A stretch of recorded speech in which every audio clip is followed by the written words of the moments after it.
C'est parti, D'accord. je crois que ça enregistre. Salut Ouais, à j'ai vu le tous. petit bouton rec là en haut à gauche. C'est parti, alors ça veut dire que c'est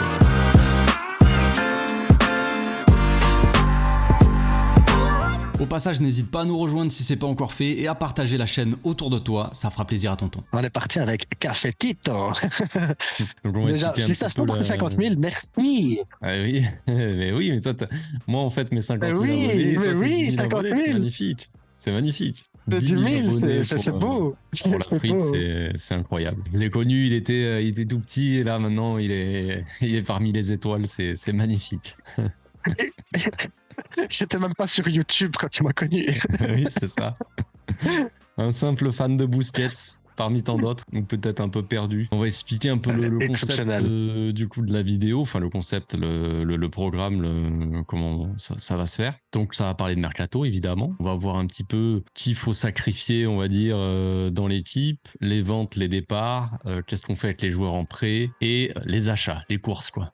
Les courses au supermarché. Les courses à Leader Price. Leader Price, ouais. On va pas aller très loin. Avec ce qu'on a. De toute façon, c'est le budget. C'est un budget Leader Price, les gars. Donc voilà, on va essayer de faire une vidéo pas trop dans l'imaginaire, quoi. On va rester à peu près sérieux, quoi. Déjà, de base, pour être clair avec tout le monde, on va sacrifier un joueur pour arriver au 1 pour 1. Et ce sacrifice-là ne te permet pas d'acheter quelqu'un derrière. Donc c'est vraiment un sacrifice juste pour pouvoir dire que le prochain sacrifice permettra d'acheter. Petit indice. Donc déjà ça fait mal. Je suis arrivé à la même conclusion. Ah, je pensais pas, tu vois. Bon, on va démarrer direct. Sacrifice moi non plus. humain, les amis. Ouais, direct. Qui est-ce qu'on vend ? Il y a le dilemme. Nous, on s'est dit, de toute façon, c'est soit Frenkie de Jong, soit Ronald Araujo. De toute façon, c'est les deux qui sont parmi les joueurs les plus cotés de l'équipe, où il y a de l'intérêt déjà pour eux, et où ils pourraient partir quoi. Le club, je sais pas. Tu vois, c'est surtout aussi qu'ils sont payés parce que ceux qui vont arriver et dire non, il faut sacrifier Lewandowski ou il faut sacrifier Rafinha. Le problème, c'est que on a toujours un prêt en cours avec eux, donc c'est l'argent qui va être vendu ne va pas réellement rapporter. Il va juste rembourser le prêt qui est en cours. Ouais. Donc il faut des joueurs qui, voilà, Araujo c'est quoi, c'est 5 millions qui nous a coûté, plus les petits bonus, donc oui, si tu le vends, c'est tout de suite de l'argent, et Frenkie, depuis le temps... Oui, c'est ça. J'espère que depuis le temps, j'ai pas réfléchi à tout ça, à l'amortissement et tout ça. Moi, j'y connais pas grand chose, donc je suis pas rentré dans les détails comme ça. Mais tu es le comptable aujourd'hui, c'est toi le comptable. Aujourd'hui, je suis le comptable, mais après les gens ils vont se fâcher parce que moi je suis un comptable qui part sur l'idée aussi que le Barça est nul pour vendre des joueurs, donc ça joue beaucoup aussi dans les choix.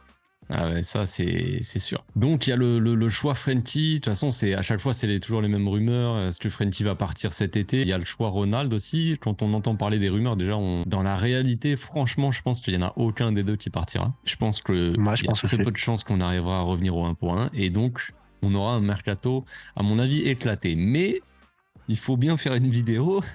Donc on va partir sur le principe. On va essayer. Oui. Donc toi, tu vendrais qui entre Frenkie et Ronald ? Écoute, aussi étonnamment que ça puisse paraître, Araujo, fait mal de le dire parce que tu sais combien je n'aime pas Frenkie et que je ne supporte pas Frenkie et que j'ai énormément de mal avec Frenkie de Jong. Mais le problème, c'est la qualité du banc au milieu de terrain ne te permet pas, si tu vends Frenkie et que derrière en plus tu peux pas acheter, je suis désolé, c'est le problème en fait il est là, t'as pas cette qualité derrière à l'achat quoi. Araujo il part, c'est pas grave. Non. Des défenseurs. Oui, on peut se dire ça comme ça, mais c'est vrai que moi c'est un peu la même réflexion que je me suis dit si Frenkie part. Frenkie, tu lui mets on va dire un 6 à côté de lui, on l'a vu la saison dernière. Même en début de saison, Frenkie il était plutôt excellent quand même. Il a fait une bonne première partie de saison. Après, il s'est blessé, voilà, comme d'habitude. Puis après, il y avait Gavi qui est parti. Gavi nous manque à tous, mais bon, c'est pas le sujet. Mais Frenkie, à côté d'un vrai 6, on a vu le potentiel qu'il pouvait avoir. Ronald, on a très bien vu ce qu'il pouvait faire aussi, et c'est pas la question. Mais comme tu le dis, si tu vends Ronald derrière, tu peux faire une charnière centrale, par exemple, Koundé-Christensen. Je pense pas que ça soit dégueu. On a vu Koundé en début de saison qui était titulaire dans l'axe, et Ronald avait été mis à droite. Excellent, parce que, ouais, bah oui. préféré. Ronald avait été mis à droite parce que Koundé voulait plus jouer, je pense, à droite. Bon, Ronald avait beaucoup de mal à droite, mais Koundé était excellent dans l'axe. Hein. Après, il s'est blessé, voilà. Après, il est reparti à droite et tout ça, mais après, c'est même, on a une profondeur de banc, comme tu te dis. Koundé, Christensen, ça passe. Si Christensen, c'est un peu moins bien, t'as Inigo Martinez, ça passe aussi. C'est très correct, Inigo Martinez. oui. Koubarsi, il est jeune, mais c'est correct. Et puis, tu as aussi un Michael Faye de l'équipe B. L'air de rien, il peut intégrer dans la rotation. Donc, ça te fait 5 défenseurs centraux, surtout si tu comptes pas Garcia derrière en plus. Il y a plus de marge. Je dis pas qu'Aroro n'est pas irremplaçable. Je dis pas qu'Aroro, il est nul. Au contraire, malgré qu'il n'a pas de cerveau, ça reste un excellent joueur. Mais par rapport à la quantité de milieux que tu as, tu dois garder malheureusement le petit blond qui fait la toupie. Mais ouais, t'as pas le choix. Je pense que en fait, si t'achètes un vrai 6 à côté de Frenkie, je pense que quand même ça peut faire le taf. T'as aussi Pedri qui peut jouer dans le double pivot. Pas forcément en tant que 6, mais même qui peut remplacer Frenkie dans ce rôle de pas pur 6, mais de milieu créateur pour sortir les ballons, tout ça. T'as Gavi aussi qui peut jouer dans ce rôle-là, on l'a vu en début de saison. Gundogan qui peut dépanner. Bref, t'as quand même un peu le choix. T'as des milieux de terrain au final qui peuvent jouer un peu partout. Gavi l'a montré la saison dernière qu'il jouait plus haut. Début de saison, il jouait plus bas. Donc tu peux faire un peu des choses. Si tu arrives à acheter un 6, en fait, ça peut solutionner. Tu libères pas mal de joueurs. Ouais, c'est ça. Mais c'est ça, tu libères énormément de joueurs. Ton 6 va libérer beaucoup de joueurs au milieu de terrain. Et là, tu verras certainement le plein potentiel de ces joueurs-là. Parce que Frenkie n'a jamais été aussi bon que quand il y avait Busquets à côté de lui. Hein. Mais c'est ça. Je suis désolé, Busquets, vraiment, même s'il était hyper critiqué, il a sublimé Frenkie à côté de lui. Il a fait une grande saison, Frenkie, à ce moment-là. Et c'est le 6. C'est le 6, le problème, il est là. C'est pas... Ouais, parce qu'au final... il y a d'autres problèmes aussi, mais... Oui, forcément. Mais si tu achètes un 6, eh bien, tu peux te permettre d'avoir Christensen en défense, tu vois. T'auras vendu Ronald, mais derrière, t'as quand même Christensen. Que si tu gardes Ronald et si tu gardes Christensen en 6, c'est un peu les rumeurs qu'on a vues aussi. Soi-disant, on voudrait garder Christensen et Guido Rodriguez en 6 pour la saison prochaine. On aura toujours les mêmes problèmes avec le ballon. Christensen, il est bon défensivement, mais avec le ballon, c'est pas un numéro 6, quoi, je trouve. Ah non, il t'apporte pas à casser des lignes sur une passe ou quelque chose ainsi. Et ceux qui sont là déjà en commentaire en train de mettre Koubarsi, c'est un défenseur, les gars, c'est un défenseur. Arrêtez avec vos défenseurs milieu, on n'est pas Guardiola, on n'est pas City ici, ça va. Donc, au final, on est d'accord. Tu vois, je pensais que t'allais... Moi, j'ai beaucoup hésité. C'est pas un choix facile, je trouve. Mais en fait, quand j'ai fait mes notes, que vraiment j'ai pris tous les joueurs, l'effectif et tout ça, j'ai pas mis Aroro et Frenkie, j'ai mis en haut et j'ai dit voilà, on va attendre la fin de tout pour voir où il nous manque des joueurs, où on a de la profondeur de banc, où on sait rechercher un remplaçant équivalent ou autre. Je suis désolé, Frenkie, il est comme il est et t'as personne gratuit de ce niveau-là. Et à l'achat, un joueur de ce niveau-là coûte trop cher par rapport à ce que nous, on peut apporter avec du 1 pour 1, même avec du 1 pour 1. Donc, c'est la voix de la raison plus que la voix du cœur, tu sais. Ouais, en vrai, moi aussi, un peu. Enfin, j'ai rien de spécial contre Frenkie. Moi, c'est vrai qu'il commence un petit peu à me gonfler, mais ça, tu le sais. Et je pense que tout le monde le sait, tous ceux qui me suivent. Je suis pas non plus un grand fan de Frenkie de Jong, même si je trouve qu'il a un immense talent, mais il manque toujours quelque chose avec lui. J'ai l'impression qu'il a absolument besoin d'un 6. Mais c'est ça, et moi le reproche que j'ai avec Frenkie, et c'est pas son talent, c'est un capitaine, et c'est ce que je reproche à tous les capitaines vraiment du Barça en ce moment, c'est qu'ils ne portent pas l'équipe, vraiment pour dire de porter l'équipe, de prendre des responsabilités, quitte à tirer de loin, à essayer de sortir des ballons, à aller vers l'avant. Tu sais, quand l'équipe elle sombre, c'est souvent les capitaines, tu les regardes et tu les vois tête baissée et tu dis mais non, Gavi, capitaine, lui, il n'a pas la tête baissée, il va mettre une claque au joueur qui a la tête baissée, là, tu vois, c'est ça, tu sais, moi j'ai connu Puyol, capitaine, oui. C'est pas le même, tu vois. Ah non, c'était pas la même chose, non. C'est pas le même. C'est pas le même délire. Ouais, j'avoue. Donc, c'est vrai que l'attitude des capitaines cette saison, elle est... Même Ter Stegen, c'est un peu fatigant, quoi. Oui, t'as l'impression qu'il arrête rien. T'as Aroro, il se prend une rouge. Ter Stegen, dès qu'il y a une frappe de loin, il sait pas l'arrêter. Frenkie de Jong, quand il joue, il a la tête baissée.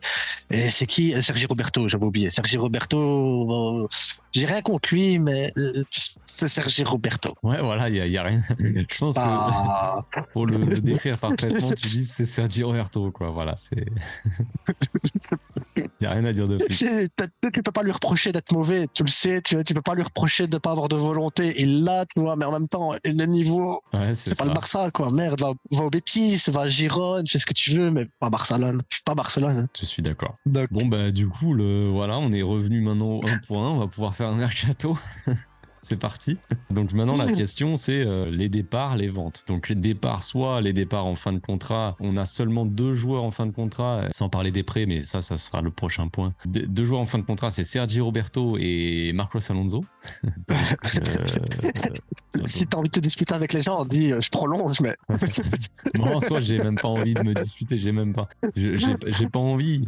J'ai pas envie en soi de les prolonger. Même Sergi Roberto, j'en ai déjà parlé un petit peu dans une dernière vidéo, mais on a rien à lui reprocher. Enfin, c'est dur de dire ça après Gironde, mais en termes d'attitude, tu vois, c'est bien. Et puis il a fait ses matchs contre Naples et tout là. Il a bien dépanné en soi. Mais je préférerais voir un jeune en fait à sa place. Et il l'aide à l'intégration. Il est très correct. Il cherche pas d'embrouille. Il est sur le banc. Il est content. Il est sur le terrain. Il est content. Mais comme tu dis, un jeune. Il prend la place d'un jeune. Bah, c'est ça, mais il prend la place d'un jeune depuis tellement d'années. Franchement, quand tu regardes ce qu'on a en B, par exemple, par rapport au talent, tout ça, potentiel de certains jeunes et en termes de poste, quoi. On a Casado. Bon, ça, on connaît tous, qui peut jouer pivot. Donc, Sergio Roberto l'a déjà dépanné en pivot. Il peut jouer aussi Casado dans un double pivot et se projeter un petit peu plus haut. Il le fait avec la baie. Des fois, il se retrouve à l'entrée de la surface.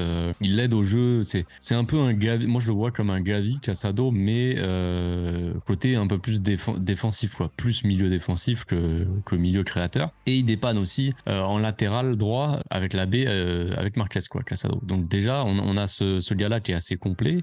Et un autre pivot et un autre milieu qui joue avec la baie, qui joue pas forcément comme pivot pur, il joue dans le double pivot avec Casado, c'est Marc Bernal. Donc on a 2 joueurs qui peuvent prendre la place de Sergio Roberto tranquillement. Enfin, 2 joueurs sur qui le club, enfin au moins Marc Bernal, de toute façon le club compte vraiment sur lui, compte le développer dans le futur. Donc avec tous les joueurs qu'on a en plus, il pourra avoir quelques minutes et tu vois remplacer Sergio Roberto. Si Sergio Roberto tu le fais jouer dans les matchs de coupe, dans les matchs comme ça, autant faire jouer Bernal à ce moment-là, tu vois. Sur mes notes ici dans mon tableau, les 2 joueurs que j'ai mis en milieu défensif pour dire de pouvoir avoir un peu de rotation justement au départ de Marcos Alonso et au départ de Sergi Roberto qui laissent de la place à ce moment-là dans l'équipe, bah, c'est les 2 là que j'ai mis. Direct, Casado et Bernal. Je comprends pas qu'ils soient pas déjà. Enfin, ici ils ont la montée en division 2, donc c'est normal qu'ils ils veulent. Pour moi, c'est ça aussi. Il y a la montée en division 2 qui est un enjeu, mais ils doivent monter en A. Ils peuvent pas rester là. C'est pour ça que Marliu aussi est redescendu avec la B dans les 2 derniers matchs, je crois, et qu'il est plus appelé là avec la A. On a gardé juste Hector Fort parce que on n'a pas beaucoup de latéraux, donc on est obligé au cas où de garder Hector. Mais en soi, Casado il est priorité avec la B, Marliu, tous les joueurs. Après Bernal il est quand même assez jeune, il a quoi 17 ans je crois encore. C'est la même génération que Lamine Yamal ou que Pau Cubarsí, tout ça, donc il y a encore le temps, quoi. Mais disons que la saison prochaine, on pourrait commencer même la pré-saison, je pense qu'il va être appelé et on va voir un peu ce que ça va donner, quoi. En espérant qu'il soit appelé en pré-saison, comme tu dis, et que ça ne fasse pas comme Casado, dernière pré-saison, on l'a vu 30 minutes, quoi. C'est sûr. Oui. Les pré-saisons, tu sais, tu fais d'abord ton équipe type, tu essaies de trouver des automatismes, des choses comme ça. Quand tu intègres un nouveau joueur, comme le grand Oriol Romeu, qui est arrivé l'été dernier, bah, tu essaies en priorité d'intégrer Oriol Romeu plutôt que de faire jouer Casado. Tu vois, c'est un truc que je peux comprendre en tant que coach. Maintenant, après, en termes de talent, c'est sûr, quand tu vois la saison d'Oriol Romeu, tu te dis, mais ça servait à rien, tu vois, ça servait à rien de l'acheter. Mais bon, c'est comme ça, quoi. Pas revenir en arrière. Donc, en termes de départ, je pense qu'on est d'accord pour dire que Marcos Alonso et Sergio Roberto, ils devraient ne pas être prolongés tout simplement, ils sont en fin de contrat, donc ciao, ça va rien nous rapporter. Ça va rien. Ils peuvent partir. Ils peuvent partir tranquilles, pas de problème les gars, on vous en voudra pas. Ça nous rapportera rien forcément, mis à part un peu de place dans la masse salariale, mais franchement pas grand chose parce que le salaire il doit pas être monumental des 2. Et après Alonso a un gros salaire. Ouais, correct, ça va plus gros que Sergio Roberto, mais je sais pas, je m'en souviens plus du salaire. 9 millions. 9 millions, et je pense que Sergi Roberto, on est à 5 millions En brut? en brut. Bon, c'est déjà ça. Parce que c'est me dire en net, Alonso, j'aurais. C'est autant que moi je le remplace, les gars. Hein. Franchement, je prends un peu moins et j'ai le niveau, je pense. Hein. Bah, toi, de toute façon, depuis le temps que je me dis que tu devrais agresser Oriol Romeo dans la rue pour prendre sa place, personne ne verrait la différence. Personne ne verrait la différence. Tu aurais le salaire d'Oriol, tu serais dans le vestiaire, tu ferais tes lives là. Ouais, live dans le vestiaire direct avec Pedri, Gaï, tout ça. Ce serait bien. Donc Non, après, enfin, on est d'accord maintenant. Les ventes. Les ventes. Les ventes. Les ventes. Donc, on a déjà vendu à Roro. Oui. Moi, en défense, je vendrais Christensen. Moi non. Pourquoi tu vendrais Christensen? Sachant que tu as vendu Ronald et que le projet quand même derrière c'est d'acheter un 6. Donc moi dans ma logique c'est tu fais descendre Christensen et tu le mets en défense avec Koundé titulaire et puis après... Dis-moi dans ma logique à moi. Vas-y dis-moi ta logique. Moi, dans ma logique, ça va pas ainsi. Dans ma logique, c'est Koundé qui pourrait être titulaire direct en défense centrale, avec à côté gauche Inigo Martinez, en remplaçant d'Inigo Martinez, Michael Faye, remplaçant de Koundé, Koubarsi. Ça te fait 4 défenseurs centrales, c'est tout. Maintenant, c'est juste. Mais c'est parce que Christensen, c'est 40 millions vendables et c'est de l'argent qui rentre tout de suite vu qu'il vient d'un transfert gratuit. Donc, c'est 40 millions direct. Je suis d'accord avec ça, mais je ne suis pas d'accord pour le faire partir. Pour moi, on regarde la qualité de notre défense cette saison. Imagine la saison prochaine avec Inigo Martinez titulaire qui ne peut pas enchaîner spécialement énormément de matchs parce que je pense que le niveau physique il peut pas tenir. Tu fais ta saison avec, mais pour moi c'est inconcevable. C'est mort, inconcevable. Ah ouais, démarrer une saison avec Inigo Martinez titulaire, moi je pense qu'on doit garder Inigo Martinez si on vend forcément Araujo, mais pour le garder dans la rotation, pour justement faire souffler les cadres. On sait que Christensen c'est pareil, physiquement il peut pas enchaîner. Donc si tu as 2 moitiés de joueurs, ça peut te faire un joueur complet. Quoi. C'est un risque moi, que je prendrais de mon côté. Toi, en défense centrale, tu vends personne alors? Non, mis à part Ronald du coup, mais non. Tu vends personne, toi. Ça, c'est drôle, ça. Au milieu de terrain, moi, je vends personne. Si, Oriol Romeo, oui, Oriol Romeo, mais il rapportera rien, mais on le vend. Oriol, mais après, au milieu de terrain, je vends personne non plus. Oriol, oui, je vends, je renvoie à Giron. Il rapportera que dalle, mais voilà. C'est déjà ça de moins. Après, milieu, ouais, je vends pas parce que pour moi, on a trop besoin des milieux. Forcément, pour moi, Pedri, Gavi sont invendables. Gundogan, il vient d'arriver. Enfin, je veux dire, ça a été un des joueurs, pour moi, le meilleur joueur de la saison, le plus régulier. Celui qui a fait ses matchs, même si des fois il est passé à côté, même si des fois il a fait des mauvais matchs. Mais en termes de niveau, ça a été pour moi le meilleur joueur de la saison, quoi. Donc, Gundogan, je le vends pas. Et Frenkie, pareil, bah voilà. Hein, si tu vends Ronald, tu vas pas vendre Frenkie. Enfin, c'est trop complication quoi. Donc ça veut dire que toi tu libères de la place en attaque. Plus en attaque, ouais. Et tu libères qui? Déjà on n'a pas parlé de gardien, mais Iñaki Peña. Iñaki, ouais, il peut partir. Après, tu vois maintenant combien ça vaut un Iñaki Peña? Il est coté à 13 je crois. Non 8 pardon. C'est pas grand chose. 8. En soi, tu le vends 5 millions, quoi. C'est que dalle, mais bon, voilà, au moins c'est vendu, c'est pareil. Tous les joueurs, on va parler après des retours de prêt, de Dest, de machin. Bah, ça, c'est pareil, tu les vends, mais c'est pareil, tu vas pas les vendre non plus un bras, quoi, en soi. Ouais, Iñaki 5 millions, ouais, c'est avec une clause derrière que s'ils revendent comme on a fait avec Tobido par exemple ou avec Malcolm, tu vois, c'est sympa. Tu sais, dans le futur, peut-être que tu as de l'argent qui rentre et tu sais pas comment, mais c'est bien. Ouais, d'ailleurs, ça, bon, je l'ai pas, des clauses, pris en compte, mais normalement, Todibo, il devrait nous rapporter un peu d'argent, ouais, c'est ça. Peut-être, je sais plus qui aussi. Il y a quelques joueurs comme ça. Ouais, Jutla aussi qui pourrait rapporter de l'argent. Jutla c'est aussi 5-6 millions s'il est revendu parce qu'il a fait une bonne saison. Tobido c'est 7-8 millions qui pourrait rapporter aussi. T'as Shadi Riyad que s'il est vendu on a aussi une clause dessus donc c'est aussi quelques millions. Après Shadi Riyad tu peux aussi le racheter et le revendre derrière qui ferait gagner, bon, qu'on arrive à revendre derrière nous aussi. Il y a des joueurs qu'on la cote aussi, hein. Mika Marmal aussi, je pense qu'il y a une clause, s'il part, on a aussi des sous. On a 50%. Ouais, c'est ça, et Mika Marmal a fait aussi une bonne saison avec Las Palmas, donc... Ouais, ça parle de lui, pour être acheté par City, je crois, et le prêter à Giron. Ou acheté par Giron, mais bon, c'est le même groupe, le groupe City, là. Donc toi, tu libères en attaque. Après, moi, comment tu libères en attaque, mon petit café? Après, moi, je vends pas grand monde en soi, parce que je considère que déjà que la vente d'Araujo, elle rapporte déjà pas mal. Surtout si le Bayern, par exemple, ils ont envie vraiment de mettre la thune, ou Manchester United, ça parle des deux clubs. Ça parle d'autour de 100 millions, donc je pense que ça pourra partir entre 80 et 100 peut-être, avec un peu de chance. Même si, je sais, il y en a qui sont pas d'accord, mais c'est comme ça. Oui, je considère que aussi les trucs j'imagine un jour, peut-être les libéraux, les trucs comme ça, là, les trucs qui sont censés nous faire rentrer de l'argent aussi. Ça, la Ouais, direction, oui. j'imagine, ils sont censés bosser là-dessus. Donc, en gros, si on arrive à être clean là, dans tout ce domaine-là, plus une vente de Ronald, pour moi, on va revenir au 1 pour 1. Et puis après, tu vends, c'est un petit peu du plus, quoi. Donc, moi, je Ouais, vendrais Ferran Torres déjà. c'est cohérent. Maintenant, il faut qu'on arrive à le vendre 35 millions pour être sûr et certain, parce qu'on a toujours cet achat dans les dents, mais tu dois le vendre 35 millions, sinon tu payes encore C'est ça le son problème. premier investissement, quoi, parce que c'est ça le problème. Le Dans problème, les joueurs vraiment qui sont cotés, Ouais, bah. les joueurs cotés qui peuvent te rapporter, c'est Rafinha, tu vois, mais Rafinha, l'air de rien, à gauche, il fait pas une mauvaise fin de saison. Mon Pakistanais préféré, il fait pas une fin de saison dégueulasse.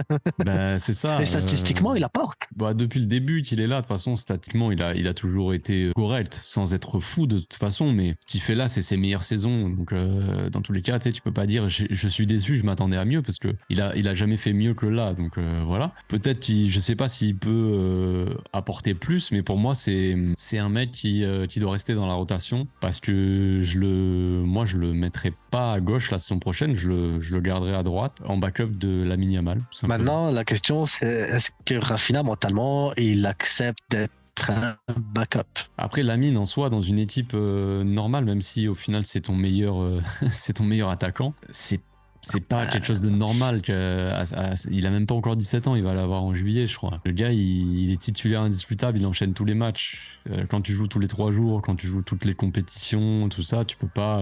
T'es obligé de faire une petite rotation. Ça, après, c'est un autre débat, mais Xavi, va falloir au bout d'un moment qu'il apprenne un petit peu à gérer un petit peu mieux son effectif quand même. Qu'il arrête Ouais. d'utiliser la gestion de Pedri, elle est catastrophique de toute façon. Elle était catastrophique avant Xavi et toujours là, la saison dernière, quand t'as Pedri qui revient tout le temps de blessure, mais allez, titulaire 90 minutes, il joue 2 matchs, il repart sur blessure. T'as un Gundogan et le profil est similaire. Tu devrais avoir Pedri et Gundogan en fait qui se relaient l'un l'autre et qui tournent un peu ensemble. Gundogan a été surexploité. Bah, tant mieux parce qu'il a fait une super saison, mais l'air de rien, il a 32, 33 ans. Et derrière, t'as un Ouais. Pedri qui revient de blessure, qui enchaîne les blessures et il est aussi surexploité. Pour C'est moi, dur. bah, de toute façon, Gundogan, il s'est jamais reposé. Gundogan, il a joué quasiment tous les matchs de la saison parce que justement, il y avait tout le temps un blessé. Frenkie, Pedri, il a joué un peu partout. Mais en soi, pour moi, Gundogan, sa fin de contrat là avec enfin, je sais s'ils partent en fait. Pour moi, ça va servir à ce que Pedri revienne, on va dire, en forme, on va dire, qu'il devienne régulier dans ses performances, qu'il arrête de se blesser, quoi. Et ensuite, quand Gundogan part, bah là, t'as le Pedri, le magicien qui est Le là et qui joyau. pourra, voilà, le joyau qui sera là et qui pourra Le joyau. enchaîner les matchs, tu vois, sans abuser forcément, mais voilà. Et Gundogan doit te servir à ça justement, à préparer un peu mieux Pedri qu'on a surutilisé depuis qu'il est là, quoi. Suivant, Ferran. Tu gardes Yamal. J'aimerais bien vendre Lewandowski. Maintenant, il faut absolument qu'un club d'Arabie Saoudite lui fasse son contrat à 37 millions de salaire et qu'il achète 40 millions. Et c'est ça le problème, c'est que là, la valeur marchande de Lewandowski, c'est 15 millions, quoi. C'est chaud, hein? Donc c'est violent, on l'a acheté 50 la saison dernière. Là, il en vaut 15. Voilà. Moi, j'ai plus l'impression qu'on va devoir faire avec Lewandowski. Et la vérité, c'est que le fait de rester avec Robert Lewandowski, moi, ça m'emmerde énormément parce que, en doublure, je sais qu'ils sont jeunes, les deux là, tu vois, mais Marc Gouillou et Vitor Roque, mais je pense que les deux peuvent se relayer l'un l'autre et grandir ensemble dans une sorte de concurrence saine pour justement aller plus loin, tu vois. Oui, mais pas titulaire pour moi. Je sais pas lequel des deux sera le plus fort, mais je sais pas, tu vois, parce que au final, quand tu vois ce que Lewandowski apporte dans le jeu et tout ça, et le manque de profondeur qu'il a, je me dis que un Roquet qui court dans tous les sens et un Goyou qui marque, ils vont dans tous les sens, qui vont chercher la profondeur et qui vont faire ce qu'il y a à faire, ça va pas être pire qu'un Robert Lewandowski. Je suis désolé, 55 millions, 16 buts, t'as même l'autre ukrainien là, Giron, il a plus de buts. Attends, à un moment donné, Même Boudimir ou des mecs comme ça, hein. je, pr- Mais Pour moi, Lewandowski, ça doit dégager parce que la saison prochaine, on va avoir les mêmes problèmes offensivement. Déjà parce qu'on a le même coach, donc je vois pas vraiment ce qui va beaucoup changer en termes de construction de jeu. Mais en plus de ça, avec Lewandowski, t'es tellement limité pour moi, c'est fou. Alors les deux autres, ils sont trop jeunes pour moi pour être titulaires comme ça, lancés direct. Ça serait Donc ça veut dire que tu vas chercher un 9. Je vais chercher un 9 si tu vends Lewandowski, évidemment. Mais si tu le vends pas, bon voilà, mais si tu le vends, t'es obligé. De toute façon, pour moi, tu peux pas rester avec les deux autres. C'est compliqué. C'est compliqué. Et après, j'aurais quand même vendu Ter Stegen en vrai. T'aurais vendu Ter Stegen. Ah oui, Ter Stegen, Bah écoute, moi, j'en peux plus. moi, si tu me dis on vend Ter Stegen pour aller chercher Tenas, je te dis ok. Maintenant, si tu me dis on vend Ter Stegen pour aller chercher qui, c'est ça la question, c'est qui. J'avoue, le marché des gardiens, il est compliqué, mais en soi, je partirais sur un petit pari, moi perso. Je vais te dire ça. Il faut que je regarde le prix. De Valence. À mon avis, il est trop cher, le gardien de Valence. Moi, tu sais, c'est qui me plaît bien en Liga et qu'à chaque fois je me dis, mais il est trop fort ce gardien, c'est le gardien de Las Palmas. Et voilà, c'est lui que j'allais te dire. Le gardien de Las Palmas, il est trop chaud. Il vaut 15 millions. Il vaut 15 millions et franchement, il fait une très bonne saison. Donc si tu arrives à vendre Ter Stegen, bon, le problème avec Ter Stegen, pour moi, c'est qu'il est invendable. Dans le sens où personne ne voudra l'acheter, concrètement. Bah, son salaire, déjà, il va nous tuer. Son salaire est très cher. Il y a, à mon avis, personne qui va vouloir acheter parce que Ter Stegen... Un gardien dépressif. Ouais. Bah, un gardien qui bouge pas dans ses cages, qui n'arrête plus rien, là, c'est compliqué. Hein. Après, il y a toujours des pigeons en Angleterre. Hein. Moi, je te dis ça. Hein. Il y a moyen de faire des highlights, des arrêts de Ter Stegen, l'envoyer à tous les clubs en Angleterre et leur dire, les gars, ça, c'est 100 millions. Mais pour vous, 50. Seulement pour vous, prix d'amis. Pour vous. Prix d'amis. Si un Suisse vient, c'est 100 millions. Mais vous, moi, c'est ce que je ferais. J'essaierai de vendre Ter Stegen. Le problème, c'est que ça va être très compliqué pour moi. Je vois pas qui aurait envie de l'acheter en soi. J'irai. Qui a besoin d'un gardien? Ouais, mais après, un gardien comme Ter Stegen, il voudra pas partir n'importe où. Donc, c'est vraiment compliqué. C'est pareil que Lewandowski, tu vois. Mis à part partir dans une destination exotique, s'ils veulent pas partir, bah, c'est un peu foutu, quoi. Mais si tu arrives à vendre Ter Stegen, pour moi, tu pars sur un petit pari, le gardien de Las Palmas, pendant au moins peut-être une saison, voir ce que ça donne. Et après, tu vois pour acheter un gardien un peu plus tard. Mais... Il est pas si vieux, hein, il a 32 ans. Non, 32 ans, le gardien. Ouais, mais pour 2-3 saisons, c'est bon, quoi, en attendant. Et si ça va couper, donc. Le gardien de Las Palmas, il a 26 ans. Il a 26 ans, il fait vieux. Ouais, il fait plus vieux que ça, mais il a que 26 ans. Ça va pas tarder à couper la vidéo. Donc, dis au revoir aux gens. Au revoir les gens. Au revoir les gens. À tantôt. On se voit sur l'autre chaîne. Bisous, bisous. Bisous. Ciao, ciao.